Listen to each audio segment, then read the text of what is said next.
नमस्कार दोस्तों, स्वागत है आप सभी का आपके अपने इस YouTube चैनल आशीर्वाद क्लासेस में।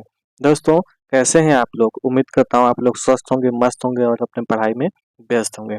दोस्तों, दो लाइन आप सभी के लिए। मुश्किलें दिलों के इरादे को आजमाएगी, आंखों के पर्दे को निगाहों से हटाएगी, गिरकर हमको संभलना होगा, ये ठोकरें ये हैं जो हमको चलना सिखाएंगे। दोस्तों, आज की इस क्लास में हम लोग पढ़ेंगे हिंदी राजभाषा नए अंदाज में, ट्रिक के साथ। राजभाषा राजभाषा संविधान के भाग 17 अनुसूची 8 आर्टिकल 343 से 351 के बीच इसका वर्णन किया गया है। राजभाषा का अर्थ होता है राजकाज की भाषा या प्रशासन की भाषा। हिंदी हमारी राजभाषा है। हिंदी हमारी राजभाषा है। या दोस्तों, यहाँ से क्वेश्चन पूछा गया था कि हिंदी हमारी कैसी भाषा है, तो हिंदी हमारी राजभाषा है। और राष्ट्रभाषा और राजभाषा में अंतर क्या है दोस्तों? तो राष्ट्रभाषा क्या होता है?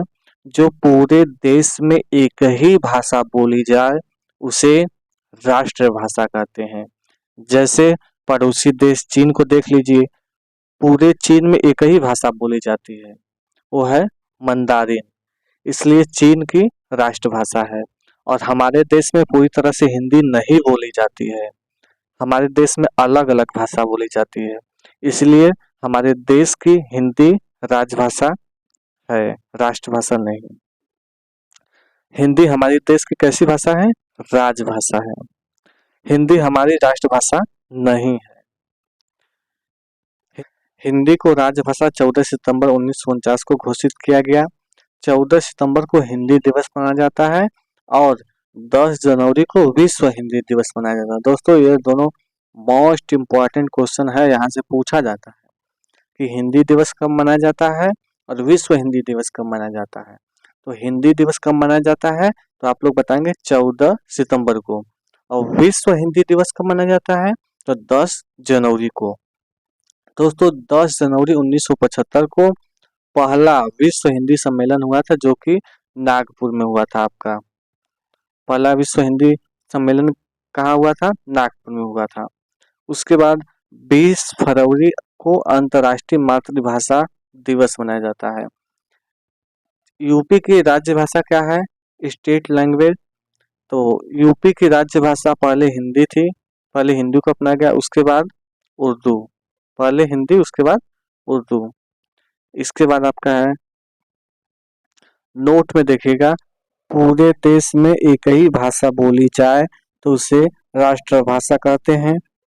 जो कामकाज की भाषा या प्रशासनिक भाषा है उसे राजभाषा या राज्य भाषा कहते हैं। इसके बाद आपका 26 जनवरी 1950 को 14 भाषाओं को मान्यता मिली थी।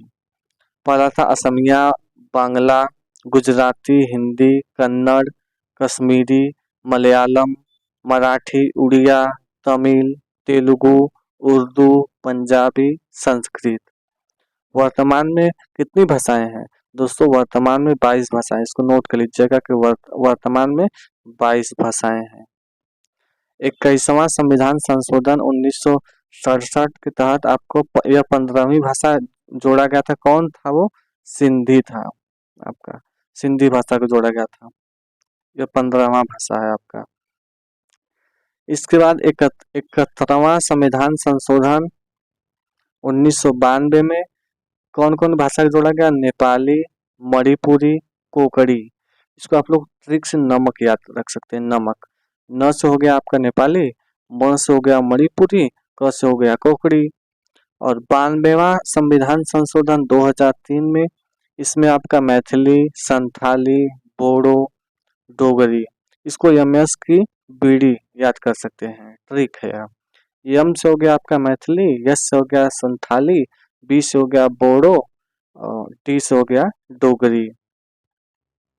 वर्तमान में भाग 17 8वीं अनुसूची में 22 भाषा है। संविधान के वर्तमान भाग 17 8वीं अनुसूची में कितनी भाषाएं हैं दोस्तों? 22 भाषाएं हैं।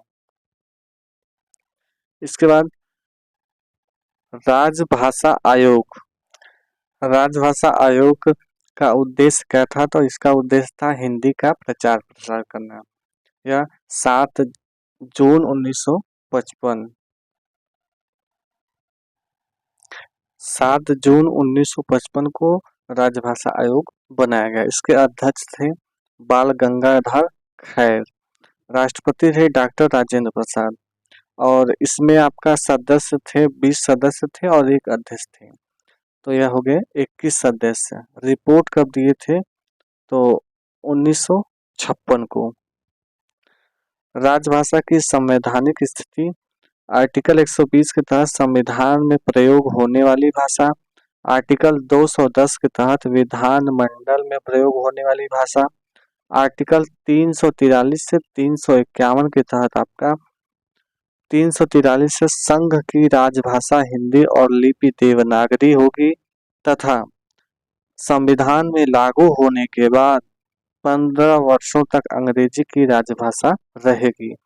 344 के तहत राजभाषा आयोग का गठन होगा, संसद समिति भी बनेगी।